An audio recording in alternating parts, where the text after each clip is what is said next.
Back in the day, telematics was never called telematics, it was called GPS tracking when I first got started in the segment, because GPS is the most important sensor with respect to telematics.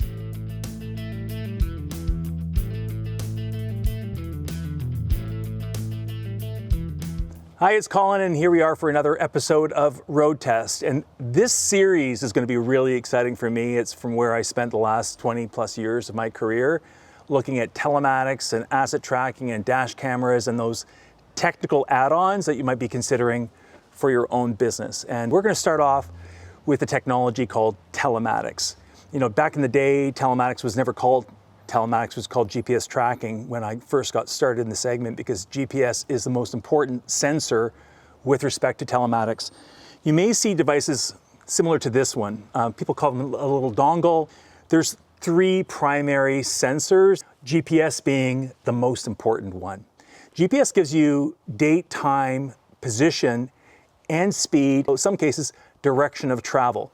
So when you're looking at getting involved in telematics, there's a lot of things you need to consider about your telematics device. Specifically with respect to GPS, how often do you want that GPS position to be reported on the map that you're looking at? GPS is obviously something that you want to make sure is compatible with a mapping software.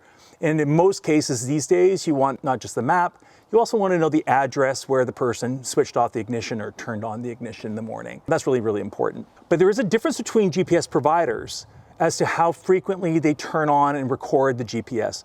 Back in the day, some of the trucking providers literally just turned on the GPS every 15 minutes as the truck was traveling down the highway. They would get the position and they would close down the GPS engine completely. Vehicle would travel another 15 minutes and they would turn it on and get the next position, which meant that in between those position points, you really didn't know what happened. You don't know what speed, if the driver had an incident, you didn't record it. It was invisible. GPS can provide 1 second visibility. So in some cases with insurance applications, GPS providers with devices like this one will literally record second by second data as the vehicle is traveling down the road. And they use that to reconstruct accidents. They use that to calculate odometer, because some devices don't have diagnostic that connects to the actual vehicle. So they assume the odometer by recording a second by second position. They connect those dots and they calculate that. Some do on distance. Every 100 meters or every 100 yards, record the position, and some still time slice, common 30 seconds. Every 30 seconds, record a position. And what you're doing with GPS is you're laying down that breadcrumb trail. And I think we all understand breadcrumb trail means you're able to go and see where you've been. The fidelity or the resolution or the frequency of recording of GPS, those are all the same words, technical words that people use sometimes to confuse buyers. High fidelity simply means a lot of data. High resolution, same thing, a lot of data, a lot of recording of data. Frequency of data, how many seconds or how much distance did you travel before I recorded the data.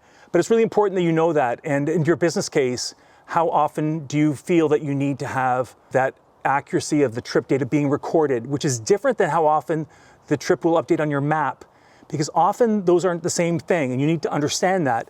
If you said, I want to know second by second where my person is on the road, and I want to see that vehicle move seamlessly on the road, well, understand that the map itself may not refresh until every minute. So while the data is being recorded in the background second by second, every minute you're going to see a refresh and you're going to get all of the data that was recorded. So it's really important to understand when you're picking a telematics provider that you're understanding not only the frequency of the GPS recording, but also how often does the map refresh so I can see the update on my map. For first responder transactions, super important. We see this all the time now with last mile delivery fleets, delivering goods, packages, food sometimes to your doorstep. You can see that driver moving along on the map. That's obviously GPS from their phone, but it's actively recording GPS, delivering it to a server to the map so you can see the position as it flows. Direction of travel is also important. If you're sitting at a traffic light and you're a red light at a traffic light, and you are this dispatcher and you see the person there, do you really know what direction they're traveling? You just simply have a GPS position. So it's often really good to know, if you're, depending on the application that you're looking to do, what direction are they in fact traveling. So if you wanted them to respond to an incident that's forward of where their position is, it'd be nice to know where they've been or what direction they're traveling in so you can dispatch the right person to go to the right location. So small hints and tips and tricks there that hopefully get us to a place. In the Road Test show, when we start to record actual trips, these are the questions that I'm going to be investigating as we see trips on a map. So just a little bit of background before diving into the actual application that we start to look at, I want you to know what I'll be looking for as I'm evaluating different systems that we get a chance to try out here on Road Test Show. So we'll see you for the next sensor, which is really exciting. It's the accelerometer. We'll talk to you about that in a few minutes. Thanks.